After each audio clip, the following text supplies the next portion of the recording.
રવિભાઈનું tractor ફસાઈ ગયું છે તો કાઢવા જઈએ છીએ. હવે રવિનું ટ્રેક્ટર ત્યાં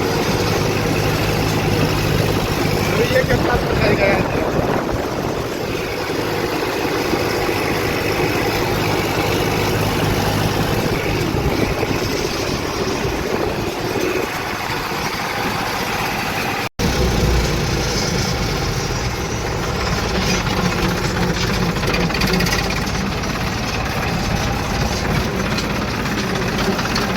લોકેશન ખતરનાક હે. તૂટી તો આપણું નામ નહીં આવે. ના આપણું નામ આવતું આપણે તો રવિને મોકલવાનો ને. 3500 રૂપિયાનો તોડ કરવા મોકલવો પડે ને. અરા ઘણા માણસો છે. 30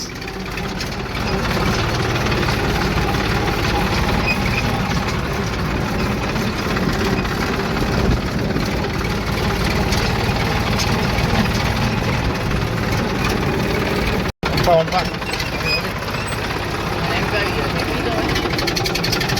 બદમાં તો દોડ દેખાય. બધા ધીરે ધીરે દહેની માની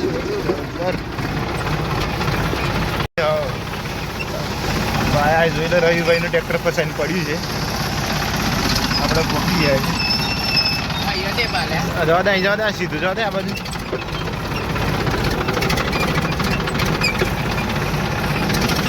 આવે છે ને પાછો નહીં આવે તો આપણે શું હે જોઈ લેવાય. અરે આ કટર તો બાઈને દાજી કેમ ફસાવી એમ કોઈ શું કરી મેં લેવું તો રવિ તારા માટે 2-4 ક્લિપો તૈયાર રાખીએ અમે. બસ ધીરે ચોક્કસ આવી જાય.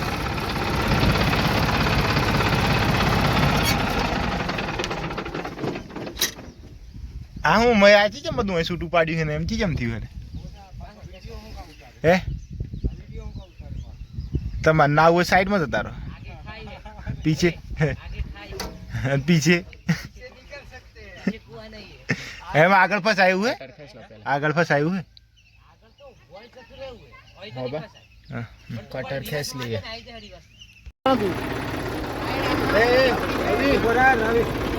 ચાઇનામાં સળગગડી જતો ક્યાં ગુરજી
હળિયાના ધણી જેવો જ છે.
देख सकते हैं गाइस यहाँ पे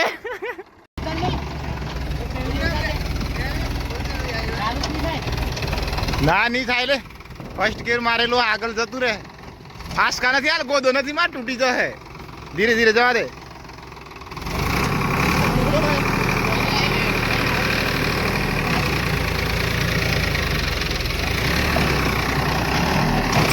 જો ભાઈ અવિના ટ્રેક્ટર ની હાલત કેવી કરે રવિ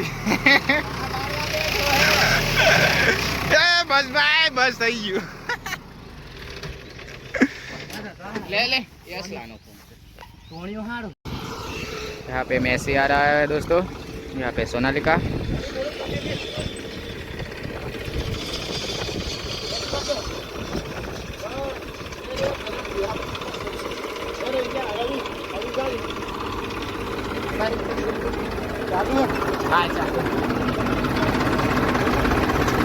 ટોચન કરીએ આપણે અવિનું ટ્રેક્ટર અને રવિનું ના ના એમને ડાયરેક્ટ જા દે અહીંથી અંદર જા દે હા એમ જા દે એમ જ જવા દે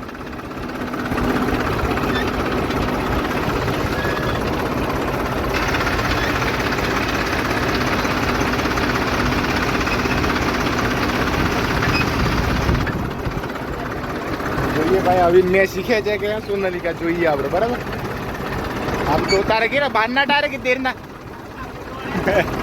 ભાઈ સોનાલિકામાં 13ના ટાયર છે ને લગભગ મને લાગે છે 12ના ટાયર છે બે કોણ બહાર હવે શું કરવાનું કે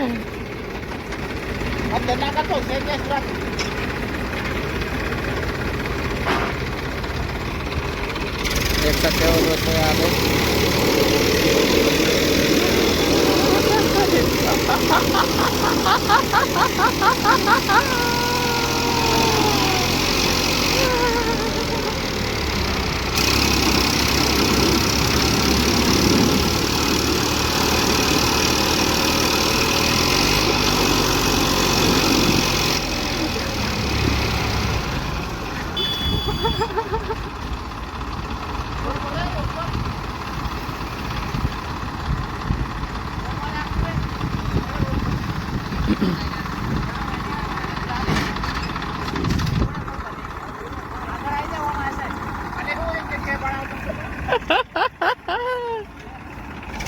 रोड नहीं तो पत्थर फाड़ी नाखी है તમે તો